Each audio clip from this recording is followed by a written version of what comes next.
បាទសូមជំរាបសួរថ្ងៃនេះខ្ញុំចង់និយាយពីការរកការងារធ្វើនៅក្នុងឆ្នាំ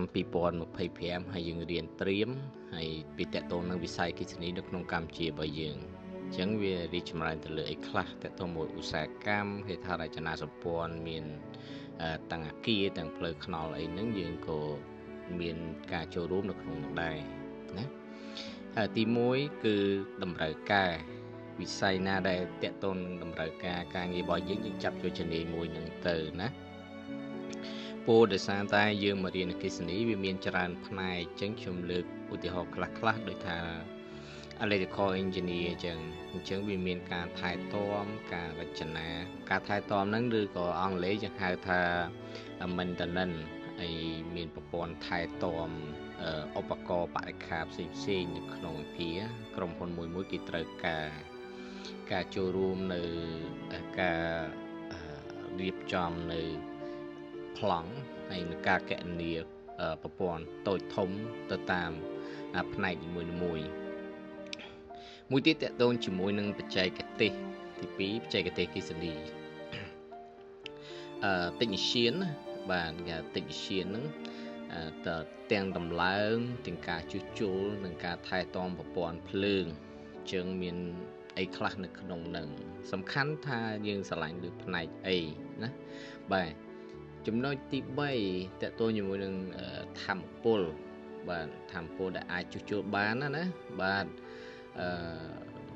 មានដូចថាអ្នកខ្លះក៏គាត់អាចចាប់អារម្មណ៍ទៅលើប្រព័ន្ធ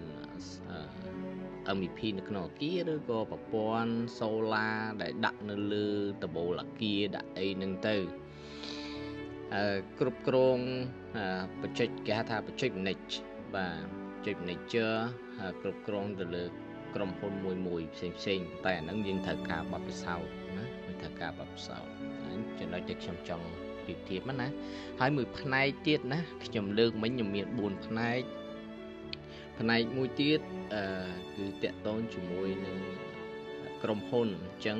ខ្ញុំបានណែនាំ app មួយចំនួនព័ត៌មានមួយចំនួនតាមដាននៅក្នុង Telegram ព្រោះដោយសារព័ត៌មានវាត្រូវការតាមដានឲ្យស្អិតល្មួតបន្តិចទើបយើងអាចដឹងថាតម្រូវការគេចេះអីខ្លះអញ្ចឹងយើងត្រូវរៀនឲ្យដឹងគោលដៅរបស់យើង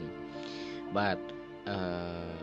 បច្ចុប្បន្នថាឥឡូវអគ្គិសនីរបស់យើងនោះវាមានទាំងរដ្ឋមានទាំងEDCអញ្ចឹងតើតម្រូវការមួយយើងឆ្លាញ់ផ្នែកអីយើងត្រូវរៀនឲ្យចំណានីមួយពួកគេត្រូវការដូចថាខ្ញុំបានជំរាបទៅនិស្សិត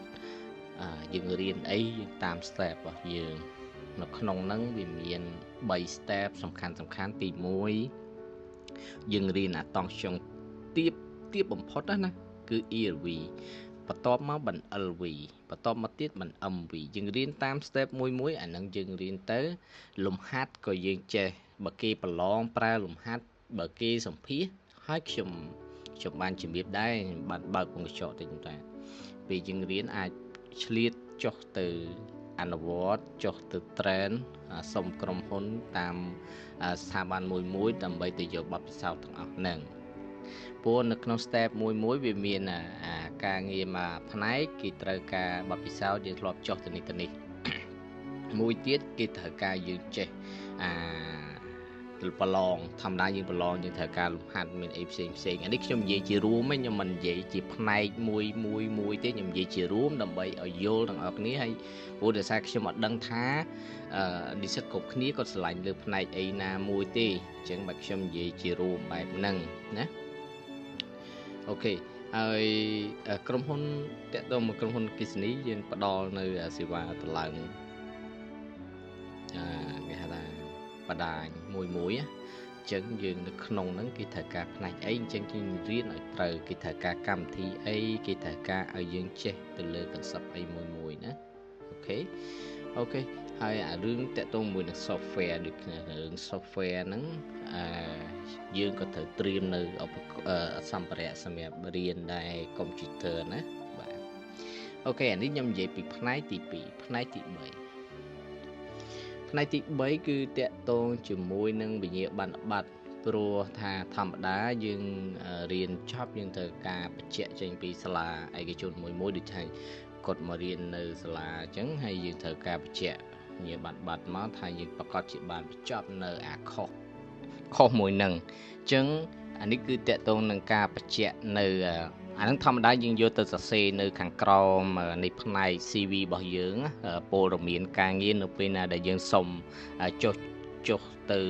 ក្រុមហ៊ុនមួយដើម្បីសុំការងារធ្វើណាអូខេអញ្ចឹងមួយទៀតណាគឺភាសាអង់គ្លេសអញ្ចឹងភាសាអង់គ្លេសគឺសំខាន់ខ្ញុំក៏មិនប្រកែភាសាអង់គ្លេសប៉ុន្តែខ្ញុំអាចមើលបានខ្លះពេលខ្លះខ្ញុំនិយាយវាមិនរួចប៉ុន្តែខ្ញុំអាចមើលទៅវារួចខ្លះតិចតួចប៉ុន្តែអង់គ្លេសក៏មានអង់គ្លេសពាក្យបច្ចេកទេសដែរខ្ញុំសង្កត់ធ្ងន់ណាមិនមែនយើងជាផ្នែកវិស្វករដូច្នេះភាសាអង់គ្លេសក៏មានពាក្យបច្ចេកទេសដែរបើសិនជាយើងមិនចេះណាអូខេបើសិនជាយើងអត់ដឹងប្រើហ្នឹងសើទៅចេញរូបស្ករគ្រាប់ចេញរូបនំមកលើណាឈ្មោះឧបករណ៍មួយអូខេឥឡូវខ្ញុំនិយាយពីផ្នែកទី4តកតូនជាមួយនឹង website យើងត្រូវដឹងពី link របស់ website របស់បណ្ដាមួយដែលយើងបានសិក្សាស្វែងយល់ពីប្រព័ន្ធមួយហ្នឹងឧទាហរណ៍ថាយើងរៀនពីប្រព័ន្ធភ្លើងវាតកតូនជាមួយនឹងអំពូលភ្លើងមួយកុងតាក់មួយ disjunction ដូច្នេះយើងត្រូវការជាមួយនឹងឧបករណ៍ website ទាំងអស់នឹងចូលទៅដឹង spec របស់វាប៉ុណ្ណាព្រោះឧបករណ៍មួយវាអត់ដូចគ្នាទេបាទបន្តមកទៀតយើងចូលទៅតាក់ទងនឹងតាក់ទងជាមួយនឹងវិស័យមួយទៀតតាក់ទងជាមួយនឹងlink បាទ link សម្រាប់download កម្មវិធី software ហ្នឹងណាខ្ញុំបញ្ចប់ត្រឹមហ្នឹងគឺ link សម្រាប់ download software យើងត្រូវការតឡើងអីខ្លួនឯងបាទដូចខ្ញុំអាសាធ្វើវីដេអូហ្នឹងដូចជា link របស់ Get into PC អញ្ចឹងណាយើងចូលទៅរៀន down ខ្លះព្រោះมันអាចកុំព្យូទ័រពេលខ្លះតិចតួចយើងវាគាំងការងាររបស់យើងណាអូខេអញ្ចឹងខ្ញុំមានប៉ុណ្្នឹងឯងណាសម្រាប់វីដេអូនេះណាអរគុណ